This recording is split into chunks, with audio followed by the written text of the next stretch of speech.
पहले भी चुनाव में प्रधानमंत्री नरेंद्र मोदी को गाली देकर आत्मघात गोल कर चुकी कांग्रेस को उसके अध्यक्ष मल्लिका अर्जुन खड़गे की ताजा टिप्पणी के सहारे भाजपा उसी पिंच पर लाने का मन बना चुकी है।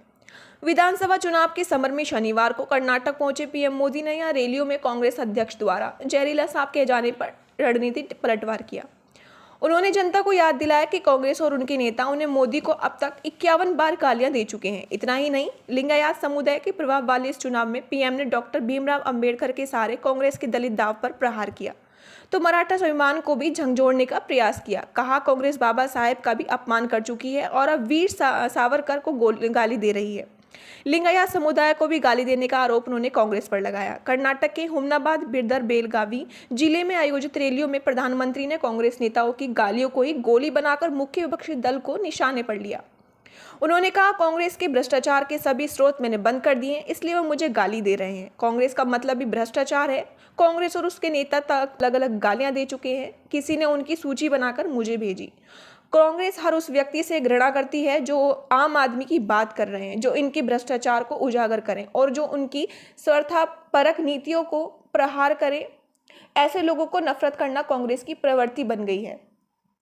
पीएम ने तंज कसा कि यदि कांग्रेस ने मुझे गालियां देने में समय बर्बाद करने की बजाय सुशासन पर ध्यान दिया होता और अपने कार्यकर्ताओं की मनोबल बढ़ाया होता तो आज उसकी ऐसी दयनीय दशा नहीं होती। गरीब और देश के लिए काम करने वाले का अपमान करने का कांग्रेस का इतिहास है।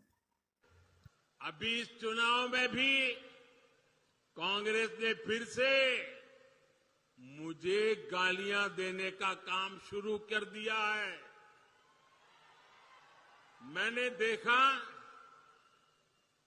किसी ने उन गालियों की लिस्ट बनाई है और वो गालियों की लिस्ट मुझे दी है।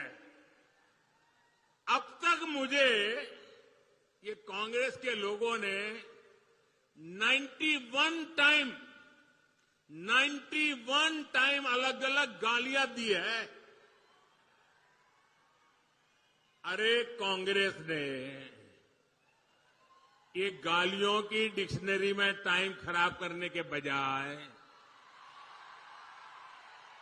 अगर इतनी मेहनत उन्होंने गुड गवर्नेंस के लिए की होती, कांग्रेस कार्यकर्ताओं का उत्साह बढ़ाने के लिए किया होता तो आज कांग्रेस की ऐसी दुर्दशा न होती, ऐसी दयनीय स्थिति नहीं आती।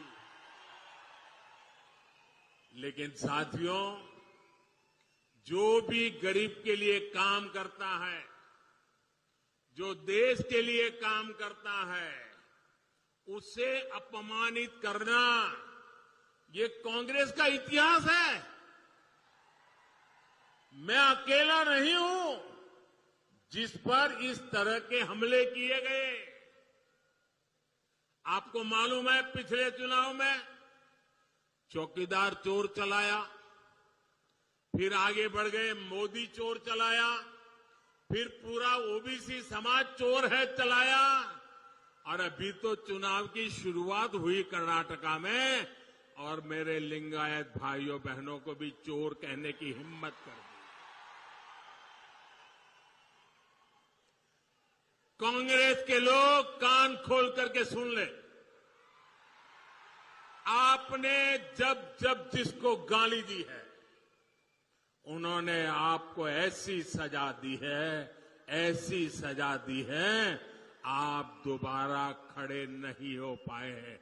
इस बार कर्नाटका में भी ये गाली का जवाब, इनके सम्मान पर जो चोट पहुंची है उसका जवाब वोट से दिया जाएगा, वोट से दिया जाएगा। भाइयों बहनों, जब ये लोग मुझे गाली देते हैं, अब इतनी गालियां हो गई 91, और उनके टॉप मोस्ट नेता देते रहे, कोई ऐसे नहीं छोटे मोटे कार्यकर्ता नहीं।